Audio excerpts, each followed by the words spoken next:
Bonjour à tous. Dans cette vidéo, je vais vous présenter mon projet que je veux faire. Donc, c'est une gestion de stock et je vais débuter le projet à partir de ce mois-ci, donc mai 2024. Donc, je veux faire ce genre de projet. Pourquoi? Parce que je me dis que si je m'engage à faire quelque chose, je vais avoir plus de motivation à le faire et à suivre ce que je vais faire petit à petit. Et ça m'aide beaucoup à progresser et c'est pour ça que je le fais. Donc voilà. Donc, j'ai préparé des slides pour suivre un peu l'idée que j'ai du projet. Donc, dans un premier temps, ce que je veux faire, c'est que dans l'application, je veux pouvoir entrer des articles dans l'application avec un nom, un prix, une description et une date d'entrée pour chaque article. C'est la première chose, basique.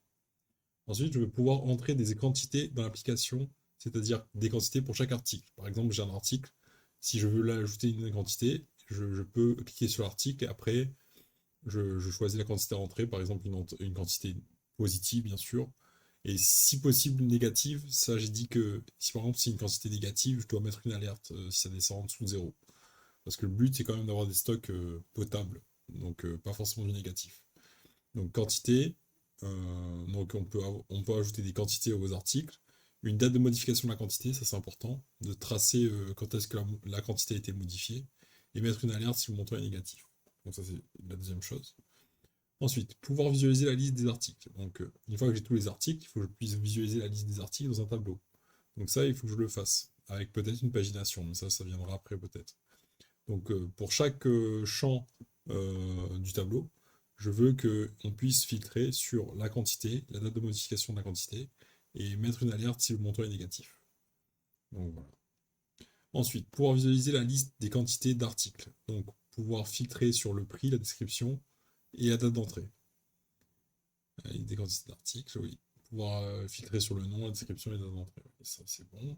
Pouvoir s'inscrire. Donc, si par exemple l'utilisateur arrive pour la première fois, il faut qu'il puisse mettre son nom, son prénom, sa date de naissance, son email, son mot de passe et une deuxième fois son mot de passe pour pouvoir s'inscrire.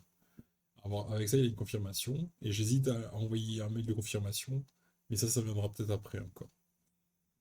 Et donc, pouvoir se connecter, email, mot de passe, limite à 3 tentatives fausses. Et pour illustrer un peu tout ça, j'ai fait une petite maquette. Donc, avec trois sections. Donc là, par exemple, on a un menu. Donc, dans le menu, pour l'instant, j'ai mis stock et article, mais il viendra s'ajouter, par exemple, inscription et connexion. Mais pour l'instant, au niveau de stock, je voudrais. Non, là, c'est plutôt. Oui, au niveau de stock, on va sélectionner l'article qu'on veut. Donc, ça, je vais faire un système pour sélectionner l'article. Je ne sais pas encore comment je vais faire, mais on pourra voir par la suite. Nombre d'unités, ajouter ou supprimer. Donc ça, c'est pour ajouter des quantités aux articles. Et pour ajouter des articles, on a un nom, une description, un prix de l'article, une date d'entrée de l'article. On peut ajouter, supprimer ou modifier ces champs-là. Et ici, on a la liste des articles et ici, on a la liste des stocks avec les articles.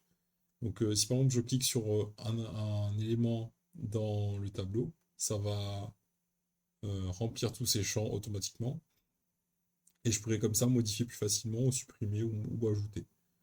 Donc je vais essayer d'éviter de supprimer s'il y a un article avec des quantités. Donc je vais essayer de faire tout ça dans ce projet. Donc merci de votre attention et à très bientôt pour les projets pour tous. Ciao ciao.